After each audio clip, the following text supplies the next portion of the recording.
Yeah, steadily progressive, this horse, Archbishop, and has some really strong form lines. Second on each of his last couple of starts.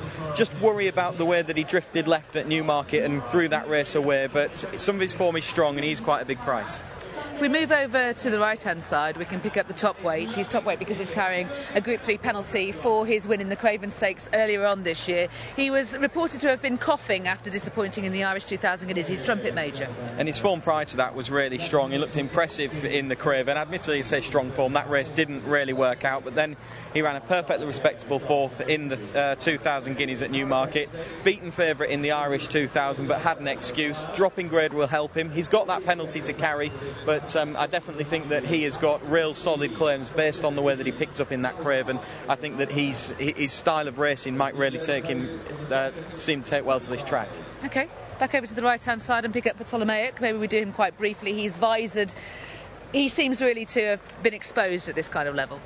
Yeah, he's had a few chances really as Ptolemaic. He's been beaten in the Jersey, he was beaten in the Guineas behind Trumpet Major in the Craven as well, so he's been held by that horse on a couple of occasions. He's one of those you can see him running well into 4th, 5th or 6th, but it's hard to really envisage him troubling the principals in terms of winning the race. OK, let's go back up this way and move towards them, because we've only got, with the amount of racing we've got today, we've only got a limited amount of time to look at the selection of them in the paddock. So we'll pick up, I think, Al-Jamaahir is the one I'd really like to look at. He's number 2 here, who was 3rd in the Jersey Stakes last time. Yeah, and that was a good run and a level of form that would give him a chance. Going up in trip for the first time, 7 to a mile this afternoon. Should stay based on his pedigree and his win at Newmarket the time before. That would give him a chance as well, though the form of that race probably not especially strong. Nice looking horse though. He is a nice looking horse, and the horse behind him, number 4, is a big brute of a horse, Born to Surprise. Very, very tall, Born to Surprise. Looks really well in himself as well. Progressing, but much, much more needed, and looks to be in at the deep end here. Yeah, I think he's been very ineffectively campaigned. If we move back to the right-hand side, we can find Gregorian. There he is, the steel grey. This is the last one we'll take a look at, and he's dropping down in grade. He's run really well in Group 1 company twice. Yeah, he's run second in the...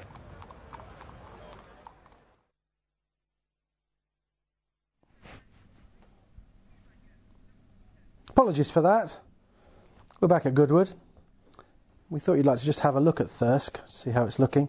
Al-Jamaahir 4-1 joint favourite with Gregorian. Trumpet Major 5s, 11-2 stipulate. Archbishop 10s and 10s Red Duke. Coup de Ville is 12s. It's 14s Tales of Grim.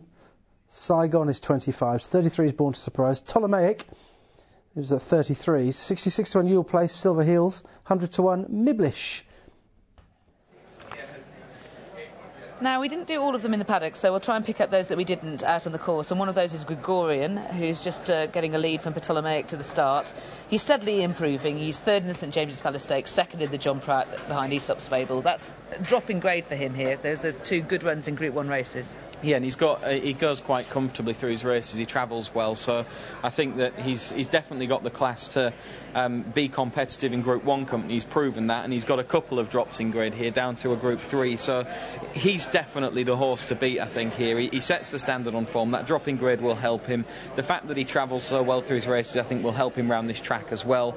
Don't think it's a track where you've got to have a bit of tactical speed, because there are parts of the track where you're really they're kind of on their head and running away from themselves almost, and it's a speed horse track essentially, for all that there are stiffer elements to it, as Kieran Fallon was saying in the interview a little bit earlier on. But he's got loads and loads of strong pieces of form. John Gosden, William Buick continue to have a fabulous season. So you kind of look at Gregorian and struggle to pick too many holes in him, and I personally think that he should be a shorter price than Al-Jamaahir. His form has, to my mind, significantly more substance to it than Al-Jamaahir's. Al-Jamaahir's another one who's improving, and the step up in trip might suit him based on pedigree, but he's another horse who's a little bit easy, free going, if anything. He can do a little bit too much, and that might be a worry up in trip. Yeah, I agree. On pedigree, you'd be sure that he'd be fine stepping up in trip, but I know what you mean about the way he comports himself, really. But I just feel like he's a sort of maybe a slow learner. I felt that things are getting better a little bit with him all the time. Tales of Grim we should talk about. You're against him. I'm a little bit more of the mind that dropping back down to a mile is going to suit. I know that Ryan Moore, talking about him in his Betfair column, has said that he's been a little bit disappointing with him, but he retains hope that he'll be able to fulfil the potential he thinks he has. Yeah, I'm open to the idea that I might have him completely wrong. I'm basing it on his pedigree as much as anything, because I thought that his pedigree suggested that 10 furlongs would be his trip, and they were quite keen to get him up to that distance quite quickly and give him a go at it. He ran below form there, but he improved again. He wasn't able to make an impact at the Royal Meeting, but he's steadily improving and he's unexposed, so there's probably a little bit more to come, and it might be that improvement is found over this return to a shorter trip. And Coupe de Ville is a solid character. He's performed consistently well this season without quite being good enough to get involved in the races he's run in. Yeah, he was behind Archbishop a couple of starts ago. He's run last time out at Windsor. That was a reasonable run because Thistlebird was quite impressive at Ascot on its next start, so that's stacking up. He's another one, as you say, he's very solid and consistent. He's one of those that his form seems to have levelled out, and I think that he probably just needs to improve a bit, and given that he keeps running the same race, I'm not sure if he will. I think Red Duke is quite high in the market. It sort of surprised me quite how high and prominent he is, but I'm sure I'll be about to be proved wrong. So not many more to go forward for our Thoroughbred Stakes, sponsored by RSA. Let's join Richard. The RSA Thoroughbred Stakes field are all just about loaded away. And they're off and racing. Jumping out alertly, Archbishop from wide out, and also being sent forward is Miblish. Closer to the rails, Ptolemaic, Trumpet Major show up in company with Red Duke. Al Jammer here is settled towards the rear of the field early on. So out in front, Ptolemaic, Keen from Miblish and the white face of Archbishop.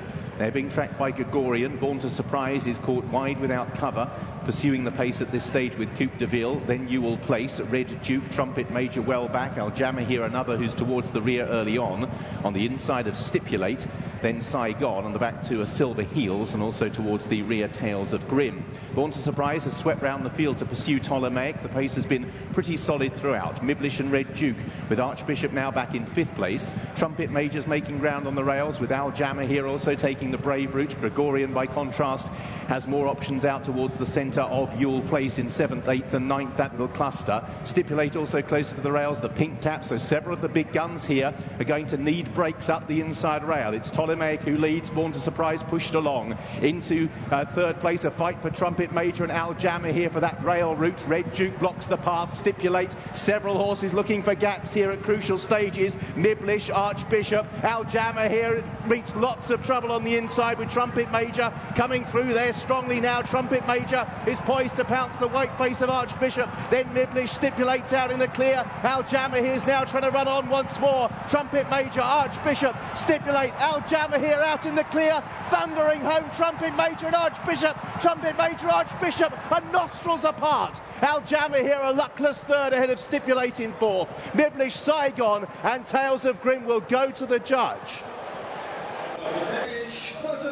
That's pretty close. My instinct was that Trumpet Major had got it, but it is actually very close on the line, and I think I'll be waiting on the judge for that. Trumpet Major is number 1, Richard Hughes and Richard Hannon. Archbishop is number 3, Frankie Dettori and Brian Meehan. Al Jammer here was one of many that suffered hard luck against that inside rail, which has been the rock on which many horses' fortunes have been dashed already this week, typically for Goodwood. And Stipulate, who was one of them and got out before Al Jammer here, he's 4th for Tom Quilly and Sir Henry Cecil. The cameraman is convinced that Trumpet Major has got it, but we're still waiting on the judge. Want to be drawn? I thought Trumpet Major had won it first time through. It looked tighter on the freeze frame, but first impression as they went past was that Trumpet Major had won it on the far side, but we shall see. Maybe we can have another look at that freeze frame. Trumpet Major is 1.64 on the exchanges. We can have a look at the closing stages, or at least the freeze frame, which is of course something that everybody on course can't do because they've got the revolving photo finish icon. Thanks.